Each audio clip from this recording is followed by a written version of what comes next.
반갑습니다. 17일 목요일 새벽 하나님께 올려드립니다. 함께 찬송가 93장 부르십니다.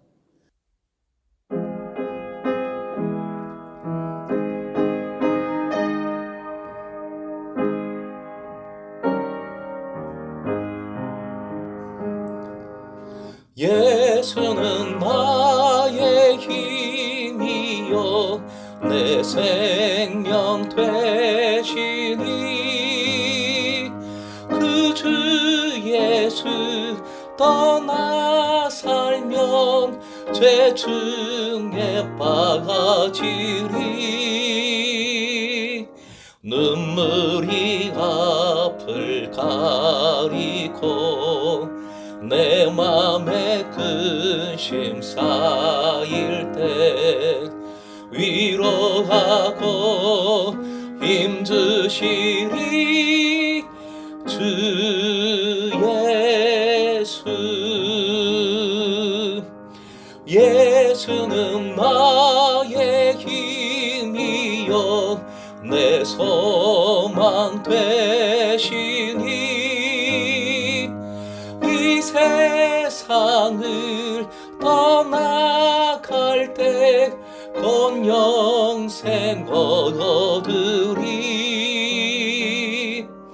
한없는 복을 주시고 영원한 기쁨 주시니 나의 생명 나의 기쁨 주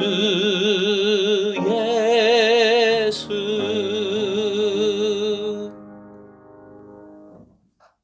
오늘 말씀은 마태복음 12장 33절에서 37절까지의 말씀입니다.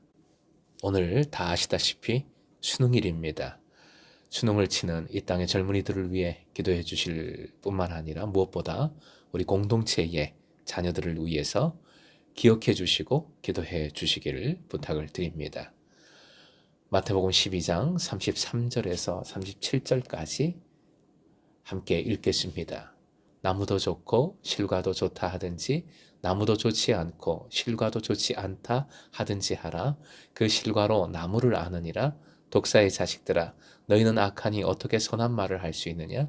이는 마음에 가득한 것을 입으로 말함이라. 선한 사람은 그 쌓은 선에서 선한 것을 내고 악한 사람은 그 쌓은 악에서 악한 것을 내느니라. 내가 너희에게 이르노니 사람이 무슨 무익한 말을 하든지 심판날에 이에 대하여 신문을 받으리니 내 말로 의롭다 함을 받고 내 말로 정죄함을 받으리라. 오늘의 기도 제목, 예수님을 대하듯 행하고 말하게 하소서. 예수님을 대하듯 행하고 말하게 하소서. 대꾸법이라고 합니다. 하든지 아니하든지. 이것은 두 가지 원칙을 말하는 방법입니다. 만약에 뭐뭐시면에 의미하는 것으로 해석될 수도 있는데, 즉 만일 나무가 선하다면 그 실과도 선할 것이다 라는 뜻이 됩니다. 오늘 본문은 마태복음 7장 17절과 같은 내용의 말씀입니다. 함께 읽겠습니다. 이와 같이 좋은 나무마다 아름다운 열매를 맺고 못된 나무가 나쁜 열매를 맺나니. 중요한 것은 뭐합니까? 반복합니다. 성경은 그래서 반복입니다. 성경은 반복입니다. 나무가 좋으면 그 열매는 자동적으로 선해지는 것입니다. 나무는 그 나무가 생산하는 실과의 종류로 알려지게 됩니다. 특히 본문에서는 선한 말과 악한 말과 관련이 됩니다. 34절 독사의 자식들아 라고 외치십니다. 이는 누구를 향한 표현입니까? 바리새인들에게 말씀하고 계십니다. 이 어구는 마태복음에서 2번 사용되는데 모두 바리새인들을 향한 말씀입니다. 좋지 않은 나무는 좋지 않은 실과밖에 맺을 수 없습니다. 그러므로 바리새인들은 선한 것을 말할 능력이 없습니다. 35절 이하 나무와 그 실과의 비유에서 마음과 입의 비유로 다시 그 논점을 이어가십니다. 본질적으로 악한 자는 선한 말이나 행동을 할 수 없습니다. 분명히 마음의 싸움, 즉 담겨져 있는 것이 나오기 때문입니다. 너의 말로 의롭다함을 받고 너의 말로 정죄함을 받게 된다는 37절의 말씀은 사람이 하는 말이 그의 마음속의 본성을 반영한다는 것을 전제로 말씀하신 겁니다. 나무의 실과로 그 나무를 아는 것과 마찬가지로 사람의 진정한 본성도 그가 한 말을 통해 드러나는 것입니다. 36절 무슨 무익한 말을 하든지 심판날에 이에 대하여 신문을 받는다 하십니다. 이는 무가치한 말의 위험성을 말씀하신 것입니다. 무익한 말이란 확실하게 나쁜 말, 거짓된 말과 더불어서 악하지도 선하지도 않게 보이는 말들까지 다 포함된 그런 개념입니다. 결국 이 무익한 말은 표면적으로는 악하지도 선하지도 않게 보이는 말들의 위험성을 말씀해 주신 것입니다. 이러한 말들이 결국 교묘하게 선을 가리고 악을 돕기 때문이지요. 마태복음 7장에서는 나무와 그 실과의 비유를 통해 행위를 말씀하셨습니다. 이곳에서는 같은 비유를 말과 관련하여 사용하십니다. 행위와 말은 모두 사람의 정확한 본성을 드러내는 것들입니다. 바리새인들의 말은 그들이 예수님에 의하여 선포되는 하나님의 나라의 기쁜 소식을 받아들일 수 없음을 잘 보여줍니다. 이런 의미에 있어서 그들은 악하고 악한 말을 합니다. 진실로 그들은 성령을 회방하는 죄를 범했습니다.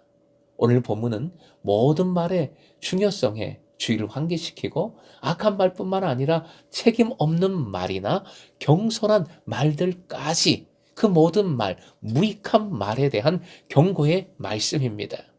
심판날의 사람은 그 행한 행위들뿐만 아니라 자신이 한 모든 말을 설명할 의무가 있다는 것을 상기시켜 줍니다.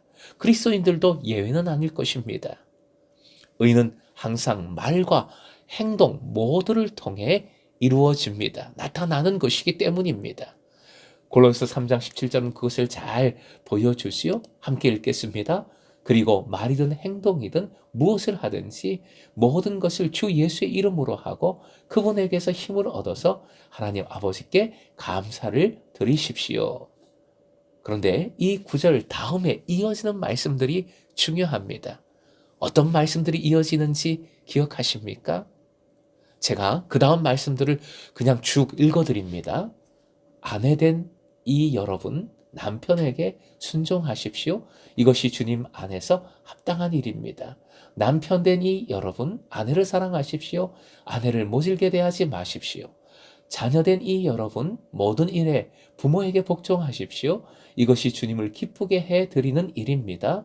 어버이 된 이 여러분, 여러분의 자녀들을 격분하게 하지 마십시오. 그들의 의기를 꺾지 않아야 합니다. 종으로 있는 이 여러분, 모든 일에 육신의 주인에게 복종하십시오. 사람을 기쁘게 하는 자들처럼 눈가림으로 하지 말고 주님을 두려워하면서 성실한 마음으로 하십시오. 부부 사이, 부모와 자녀 사이, 심지어 주인과 종의 사이까지 말씀은 이어집니다. 이는 가정의 핵심 관계를 열거한 것입니다. 물론 주인과 종은 사회적인 관계이기도 합니다. 어쨌든 기본적인 관계들이지요.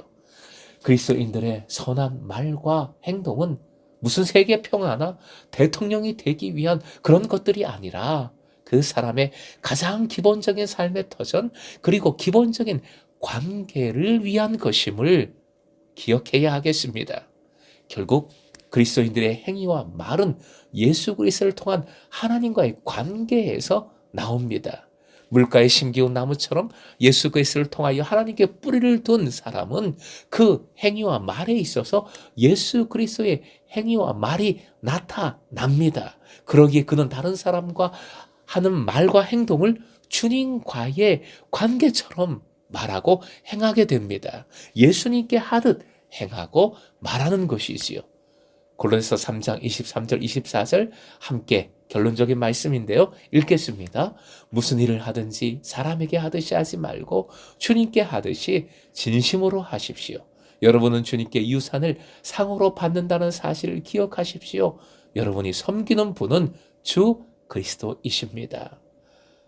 사랑하는 금성의 제자 여러분, 우리는 독사의 자녀가 아니라 하나님의 자녀요, 하나님의 종들인 줄 믿습니다.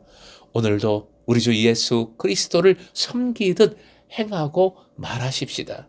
주님을 마음으로 믿어 입으로 시인하듯 사랑하는 이들은 마음으로 사랑하여 입으로 그 사랑을 그 사람에게 고백하십시다. 물론 분노와 미움이 가득할 때도 있고 그런 상태에서 상처받는 말을 내뱉을 때도 있을 겁니다. 그랬다면 회개하듯 속히 그 사람에게 용서를 구하십시오. 그것이 예수님께 말하듯 행하듯 하는 모습이겠습니다. 또한 상처받는 말을 내가 받는 경우도 있지요. 억울하고 화가 나더라도 역시 회개하듯. 회개가 무엇입니까? 예수께로 돌아서는 것이지요. 예수님을 향하는 것입니다. 회개하듯 예수께로 그때도 돌아서십시다. 우리가 섬기는 분은 주 그리스도이십니다. 우리는 하나님 나라와 그 상을 받는 주님의 자녀, 주님의 종들입니다. 오늘도 이 믿음으로 예수님을 대하듯 행하고 말함으로 하나님 나라의 의로움을 증거하는 여러분 되시길 주님의 이름으로 축원드립니다.